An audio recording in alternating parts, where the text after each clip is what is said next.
और चलिए अब खबरों में आगे बढ़ते हैं। बिहार की राजनीति एक बार फिर गर्मा गई है। जन सुराज पार्टी के प्रशांत किशोर की मुश्किलें बढ़ती नजर आ रही हैं। नीतीश कुमार के मंत्री अशोक चौधरी ने जन सुराज अभियान चला रहे प्रशांत किशोर के खिलाफ पटना सिविल कोर्ट में मानहानि का केस दायर किया है। उन्होंने साफ शब्दों में कहा कि अगर प्रशांत ने माफी नहीं मांगी तो वो सुप्रीम कोर्ट का भी रुख करेंगे और पीछे नहीं हटेंगे। मंत्री अशोक चौधरी ने कहा कि प्रशांत किशोर ने न सिर्फ मुझे अपमानित किया बल्कि उनके बयान पिछड़े और दलित समाज के खिलाफ मानसिकता को भी दर्शाते हैं। क्या कुछ उन्होंने कहा, आपको सुनवाते हैं। समाज को रिप्रेजेंट करते हैं, जो समाज लंबे समय तक जिसको आवाज नहीं थी। तो हमारे माता पिता ने अगर हमको पढ़ाया है, लिखाया है और हम इतने लंबे समय से राजनीति में हैं, तो हम जिस समाज को रिप्रेजेंट करते हैं अगर हम चुप रह जाएंगे तो वो गरीब लोग कैसे समझेगा कि लड़ना किसको कहते हैं, अपने हक की लड़ाई किसके लिए होता है। इसलिए हम तो पूरी तरह से लड़ेंगे।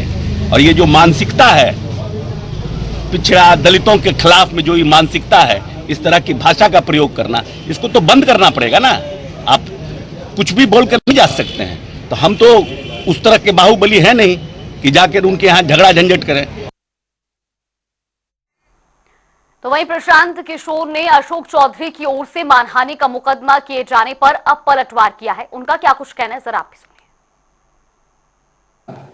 ये हमको मानहानि और मुकदमा और FIR से डराने वाला यहाँ कोई अभी पैदा हुआ नहीं है। जिनका आप नाम ले रहे हैं, जितनी बार चाहे उतनी बार मानहानि कर दे, जाके FIR कर ले। ये लोग सरकार में बैठे हुए आपको प्रशांत किशोर किससे डरने वाला दिखता है? हम कोई बालू माफिया हैं? हम शराब का धंधा करते हैं, किसी सरकारी पद पर हैं, डंके की चोट पर 3 बरस से बिहार में अभियान चला रहे हैं और आपके सामने अभी आए हैं। देख लीजिए, एक हवलदार भी हमारे साथ नहीं है। जिस बिहार में मुखिया बनने के बाद लोग 4 को गनमैन लेकर घूमता है सुरक्षा के नाम पर, उसी बिहार में 3 बरस से पैदल चल रहे हैं और आज तक एक सिपाही भी नहीं लिया हमने और हमको एक कुत्ता भी नहीं काटा। हम किसी से डरने वाले हैं? गांधी मैदान से इसी सरकार ने हमको गिरफ्तार करने के लिए रात के अंधेरे में उठा लिया। 20 थाने के लोग मिलकर हमको अरेस्ट करने गए, कोर्ट में लेकर गया। क्या हुआ? उसी दिन डर के मारे छोड़ भी दिया। जब हमने गलती नहीं की है, कोई बिहार में खड़ा होकर नहीं कह सकता है कि प्रशांत किशोर ने 1 रुपया भी किसी से लिया हो।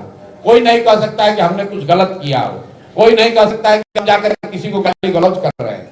हम सही बात आप बता रहे हैं। हमने BPSC के बारे में कहा कि BPSC से नौकरी बेची जा रही है, कहा वो लोग भी मानहानि का मुकदमा कर देंगे। नोटिस भेजा, कर दो मानहानि का, कर हिम्मत हुआ करने का? कौन नहीं जानता है कि यहाँ सरकारी नौकरी बिकती है? ये कहने पर मानहानि का मुकदमा होने लगे तो जितने पत्रकार आप लोग हैं सब पर मानहानि का मुकदमा हो जाएगा।